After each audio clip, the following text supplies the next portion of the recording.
প্রিফর্মা invoice আমরা কিভাবে create করব ট্যালির মধ্যে, সেই প্রসেসটা জানার জন্য ভিডিওটাকে সম্পূর্ণ দেখুন। আমি অনিকেত, আপনারা দেখছেন অনিকেত এডুকেশন চ্যানেল। চলুন শুরু করা যাক। ফার্স্টে আমি ট্যালি ওপেন করে নেব। ওকে, এখানে আমার একটা কোম্পানি ক্রিয়েট করা রয়েছে অনিকেত এডুকেশন প্রাইভেট লিমিটেড নামে। ওকে, এবার কোম্পানি ক্রিয়েশন কিভাবে করতে হয়, ক্রিয়েট কিভাবে করতে হয় তার জন্য আমি সেপারেট ভিডিও বানিয়ে রেখেছি, সেটা আমি উপরে আই বাই করে নিচে আমি ডেসক্রিপশন বক্সে দিয়ে দেবো, সেখান থেকে আপনারা ভিডিওটা ওয়াচ করে নেবেন। ওকে, আজকে আমাদের টপিক কি আছে, প্রিফর্মা ইনভয়েস আমরা কিভাবে ক্রিয়েট করব। তার আগে প্রিফর্মা ইনভয়েসটা আমরা ক্রিয়েট করি কেন, সেই যে প্রসেসটা সম্বন্ধে আমরা একটুখানি আলোচনা করে নিই। সাপোজ কোনো পার্টির সাথে বা সাপোজ কোনো ক্রেডিটরসদের সাথে আমাদের ফার্স্ট আমাদের কোনো লেনদেন স্টার্ট হলো। ওকে, সেক্ষেত্রে আমি সাপোজ সেই ক্রেডিটরসকে আমি অ্যাডভান্স পেমেন্ট করলাম এবং বললাম যে আমাকে একটা প্রিফর্মা ইনভয়েস আমাকে জেনারেট করে দিও। জেনারেট করে দিতে আমি বললাম, তার সেক্ষেত্রে কি তার সাথে আমার যে এই ট্রানজাকশনের এগেনস্টে বা এই আমার ইনভয়েস মানে প্রিফর্মা ইনভয়েসের এগেনস্ট আমি অ্যাডভান্স পেমেন্টটা করেছি, কিন্তু সেই প্রিফর্মা ইনভয়েসটা কিন্তু আমাদের পার্টিকুলার ব্যালেন্স শিটে বা আমাদের যে স্টক আইটেম দিয়ে আমরা ক্রিয়েট করেছি সেটা কিন্তু কোনো স্টক আইটেমেও কোনো এফেক্ট পড়বে না, সাথে সাথে আমাদের বিলিংয়েও কিন্তু কোনো এফেক্ট পড়বে না। ক্লিয়ার? তারপরে প্রিফর্মা ইনভয়েসটা কি বললাম, সাপোজ এবার আমি সাপোজ কাউকে মাল বিক্রি করব, সে আমাকে অ্যাডভান্স পেমেন্ট দিল এবং সে বললো আমাকে কিন্তু একটা ফর্মা ইনভয়েস আমাকে জেনারেট করে দিতে হবে। এবার আমি কি করলাম, সেক্ষেত্রে সেই স্টক আইটেমের এগেনস্টে আমি প্রিফর্মা ইনভয়েস জেনারেট করে দিয়ে দিলাম তাকে। এবার পরে যখন সে মানে তখন তো সে অ্যাডভান্স পেমেন্ট করে দিল, তো বাকি ব্যালেন্সটা বা পরে যখন সে মালটা যখন ডিসপ্যাচ করছে বা মালটা যখন সে নিচ্ছে, তখন আমরা কি করব, সেই অর্ডার নাম্বারটা যেই অর্ডার নাম্বারের এগেনস্টে মানে যে প্রিফর্মা ইনভয়েসটা হয়েছিল তার এগেনস্টে আমরা কিন্তু একটা সেলস ইনভয়েস জেনারেট করে দিয়ে দেবো। সেক্ষেত্রে আমাদের টোটাল তখন গিয়ে আমাদের স্টকে এবং অ্যাকাউন্টসে কিন্তু আমাদের এফেক্ট পড়বে। ক্লিয়ার? তার জন্য ফার্স্ট অফ অল প্রিফর্মা ইনভয়েস বানানোর জন্য ভাউচারসে যেমন গিয়ে দেখিয়ে দিচ্ছি, এখানে আমাদের প্রিফর্মা ইনভয়েস কিন্তু ক্রিয়েট করা রয়েছে। এবার ভাউচার টাইপ আমরা কিভাবে ক্রিয়েট করব সেই প্রসেসটা আমরা জানছি। তার জন্য ফার্স্ট অফ অল যারা ক্রিয়েট করবে, যারা প্রিফর্মা ইনভয়েসের ভাউচার ক্রিয়েট করতে চাও, তাদের জন্য তাদেরকে ক্রিয়েটে যেতে হবে, কিন্তু আমি এখানে অলরেডি ক্রিয়েট করা রয়েছে বলে আমি অল্টারে গিয়ে দেখিয়ে দিচ্ছি। অল্টারে গিয়ে ভাউচার টাইপস এর মধ্যে যাব, এখানে গিয়ে আমরা প্রিফর্মা ইনভয়েস বলে আমি অলরেডি একটা ভাউচার টাইপ ক্রিয়েট করে রেখেছি, যেখানে কি লিখেছি আমাদের প্রিফর্মা ইনভয়েস, যেটা আমাদের সেলস অর্ডারের আন্ডারে যাবে। কারণ কি, এটা কিন্তু আমাদের সেলস অর্ডারের আন্ডারে, যদি আমরা এটা সেলস ভাউচারের আন্ডারে রেখে যদি করি, সেই ক্ষেত্রে কিন্তু অটোমেটিক স্টক আইটেম এবং আমাদের অ্যাকাউন্টসে এফেক্ট পড়বে। সেই ক্ষেত্রে কোনো দরকার নেই, আমরা এটাকে স্টক মানে এটা আমাদের সেলস অর্ডারের মধ্যে রেখে দেবো। ক্লিয়ার? Then enter. এখানে মেথড অফ ভাউচার নাম্বারিং, এটা অটোমেটিক বা একটা ম্যানুয়ালি দিলেও দিতে পারে। ওকে, এখানে আমাদের নাম্বারিং বিহেভিয়ার অন রিলেকশন, এটা আমাদের কিন্তু রিনাম্বার ভাউচার দিতে পারি বা আমরা রিটেন অরিজিনাল ভাউচার নাম্বার দিতে পারি, কিন্তু আমার ক্ষেত্রে রিনাম্বার ভাউচারটা দেওয়া ভালো, সেই ক্ষেত্রে আমাদের সিরিজটা পুরো পারফেক্টলি বজায় থাকে। এবার রিনাম্বার ভাউচার বা রিটেন অরিজিনাল ভাউচার্স এর মধ্যে নাম্বারিং এর মধ্যে কি ডিফারেন্স আছে তার জন্য আমি সেপারেট ভিডিও বানিয়ে রেখেছি, সেটা আমি উপরে আই বাই নিচে আমি ডেসক্রিপশন বক্সে দিয়ে দেবো, সেখান থেকে আপনারা ভিডিওটা ওয়াচ করে নেবেন। Okay, then enter enter enter enter enter enter printing no. এখানে আমাদের নেম অফ ক্লাস, সাথে সাথে আমরা ভাউচার টাইপস এবং ভাউচার ক্লাসের সম্বন্ধে কিন্তু আমরা এখানে ইজিলি আলোচনা করে নিতে পারছি। এখানে পি ইনভয়েস বলে আমি দিয়েছি, এখানে এন্ড অফ লিস্ট করেছি, এখানে ডাইরেক্ট আমাদের লেজার টাইপ জিএসটি সেল দিয়েছি, এন্ড আমরা এখানে আউট সেন্ট্রাল ট্যাক্স যে যা আমাদের ট্যাক্স রয়েছে জিএসটি এর সেগুলো আমি বসিয়ে দিয়ে লাস্টে রাউন্ড অফ দিয়ে অ্যাজ টোটাল অ্যামাউন্ট রাউন্ডিং এবং নর্মাল রাউন্ডিং দিয়ে 1 দিয়ে আমি টোটালটাকে সেভ করে নিয়েছি। ওকে, সেভ করতে কন্ট্রোল প্লাস এতে সেভ করে বেরিয়ে গেলাম।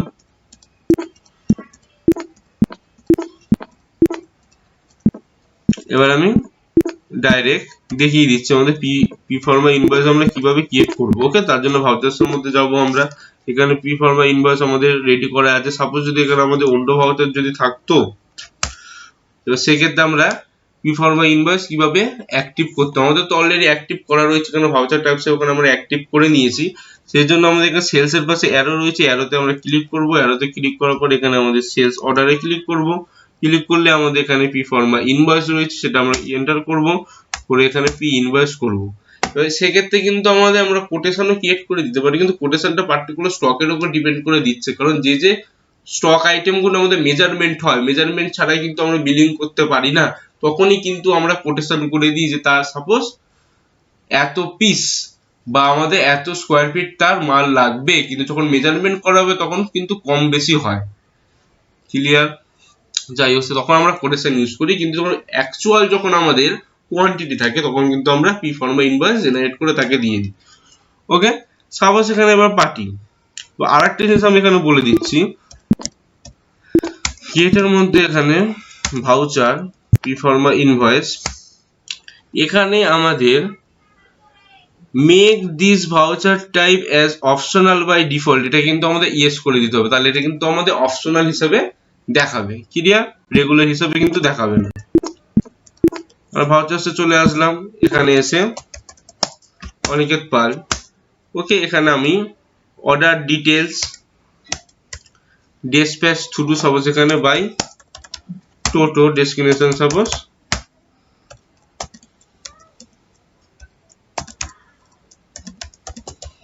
কল্যাণী, ওকে, ভেহিকলস নাম্বার আমি বাই টোটো দিয়ে দিলাম, দিয়ে আমি এন্টার করে এগিয়ে যাবো পরে এখানে অর্ডার নাম্বারটা আমাদের কিন্তু পার্টিকুলার দেওয়াটা খুব দরকার, কারণ যখনই আমরা সেলস অর্ডারে আমরা Performa ইনভয়েস জেনারেট করছি, পরে যখন আমরা সেলস ইনভয়েসে কনভার্ট করব, তখন এই অর্ডার নাম্বারের মাধ্যমে কিন্তু টোটালটা কিন্তু আমাদের অ্যাকচুয়ালটা চলে আসবে, নাহলে কিন্তু প্রত্যেকটা স্টক আইটেম ধরে কিন্তু আমাদের আবার এন্ট্রি পাস করতে হবে, যদি শুধু সেলস ভাউচার্সে যদি Performa ইনভয়েস ইউজ করে তো। ক্লিয়ার? সাপোজ আমি এখানে /002/2324 একটা অর্ডার নাম্বার আমি দিয়ে দিলাম, সাপোজ এখানে কোনো একটা পার্টিকুলার আমি স্টক আইটেম নিয়ে নিলাম। ওকে, স্টক আইটেম নিয়ে নিলাম, এন্টার করলাম, এন্টার করে এন্টার, ব্যাস টোটালটা হয়ে গেল। আমরা কন্ট্রোল প্লাস এতে সেভ করে দিলাম। সেভ করে দেওয়ার পর আমরা ব্যাক করব, ব্যাক করে আমার সেই এন্ট্রিটা আমি আবার ওপেন করি, এখানে কিন্তু অপশনাল আমাদের দেখিয়ে দিচ্ছে। ওকে, এখানে দেখিয়ে দিচ্ছে, এখানে কিন্তু আমাদের অপশনাল দেখিয়ে দিয়েছে, এন্টার করব। অপশনাল আর পোস্ট ডেটের মধ্যে কিন্তু হিউজ ডিফারেন্স আছে, পোস্ট ডেটেরটা কিন্তু অন্য আমাদের থিওরিটিক্যালি এবং প্র্যাকটিক্যালি আমাদের বিষয় রয়েছে, তার জন্য আমি সেপারেট ভিডিও বানিয়ে রেখেছি যে পোস্ট ডেটের জিনিসটা কি বা পিডিসি কি বা পোস্ট ডেটের চেক এক্সেট্রা সম্বন্ধে, সেই ভিডিওটা আপনারা দেখে নেবেন, আমি উপরে আই বাটনে দিয়ে দেবো। ওকে, ক্লিয়ার? দেন এখানে আমাদের কিন্তু অপশনাল হয়ে রয়েছে। এবার আমরা কি করব, কন্ট্রোল প্লাস পি করে আমরা এখানে টাইটেলের মধ্যে যাব, টাইটেলের মধ্যে গিয়ে Performa ইনভয়েস বলে লেখা রয়েছে, গিয়ে আমরা এখানে প্রিভিউতে ক্লিক করব। যখন প্রিভিউতে আমরা এখানে ক্লিক করলে অটোমেটিক কিন্তু আমাদের এখানে দেখিয়ে দিচ্ছে Performa invoice. Okay, Aniket education private limited Kalyani by toto, এখানে কিন্তু অর্ডার নাম্বারটা রয়েছে। দেন কি সে সাপোজ তার এগেনস্টে 10,000 টাকা সে পেমেন্ট করলো। ওকে, আমরা কি করব, রিসিট ভাউচার আমি এন্ট্রি করব, সে সাপোজ আমাকে টাকা দিল, সাপোজ টাকা দিল সে,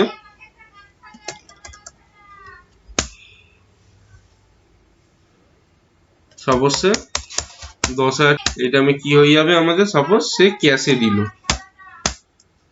ক্যাশ আমার 10,000 টাকা বেড়ে গেল। ওকে, কন্ট্রোল প্লাস এতে সেভ করে সাপোজ সে দিয়ে দিল। তার যদি আমি লেজারটা ওপেন করে দেখি, সাপোজ 10,000 টাকা দিয়েছে, কিন্তু তার এগেইনস্টে কিন্তু কোনো তার কিন্তু বিল জেনারেট হয়নি সেল ভাউচার।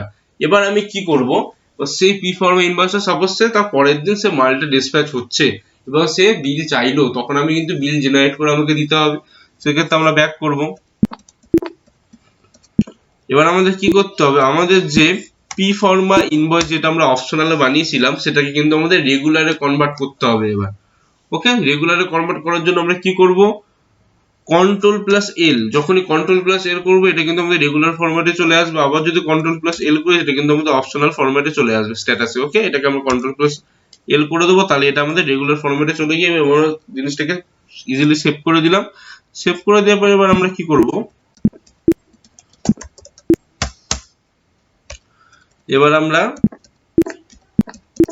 ভাউচার্সের মধ্যে যাবো, সেল ভাউচারে আমরা এখানে চলে আসবো। ওকে, তারপর সেল জিএসটি সেল, ক্লিয়ার। এখানে এবার আমরা পার্টি নেম দেবো। কি ছিল আমাদের পার্টি নেম? অনিকেত পাল ছিল। এখানে যদি মোটরপিক আমরা এখানে বাই টোটোতে যাচ্ছে, এন্টার। এবার যখন আমরা এখানে অর্ডার নাম্বারে চলে আসবো, নিচে আমাদের সেই অর্ডার ডিটেলসটা চলে আসছে, এর মধ্যে এন্টার করব। এন্টার করলে অটোমেটিক ডিসপ্যাচ থ্রু ডেস্টিনেশন কিসে যাচ্ছে সব ইজিলি নিয়ে নেবে। এন্ড অফ লিস্ট করবো আর এন্টার করব। যখনই এন্টার করব অটোমেটিক সেই যে আমাদের Performa ইনভয়েস যেটা আমরা ক্রিয়েট করেছিলাম সেই ডিটেলস পুরো টোটাল ফরম্যাটটা আমার এখানে ইজিলি চলে আসলো। ক্লিয়ার? তাহলে ব্যাপারটা আমার প্রসেসটা কি হলো, এটাকে কন্ট্রোল প্লাস এতে আমি সেভ করব। হয়ে গেল। এবার আমি এর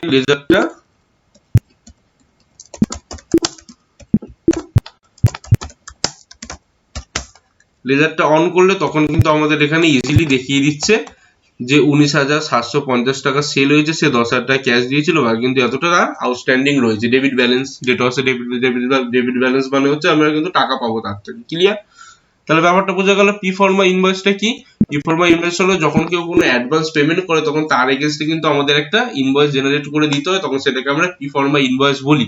এবং সেই Performa ইনভয়েসটা আমরা কিন্তু অপশনাল স্ট্যাটাসে রেখে করতে হয়। কেউ যদি রেগুলার স্ট্যাটাসে রেখে করলেও কোনো অসুবিধা নেই, কিন্তু যখন আমাদের কিন্তু সেটাকে অলওয়েজ কিন্তু সেলস অর্ডারের মধ্যে রেখে করতে হবে, যাতে ফিউচারে যখন আমরা সেল ভাউচার আমরা এন্ট্রি পাস করব তখন ওই অর্ডার নাম্বার অনুযায়ী থ্রুই কিন্তু টোটালটা আমার ইজিলি রেডি হয়ে যায়। ওকে, এইভাবে কিন্তু আমরা Performa ইনভয়েস জেনারেট করে থাকি ট্যালির মধ্যে।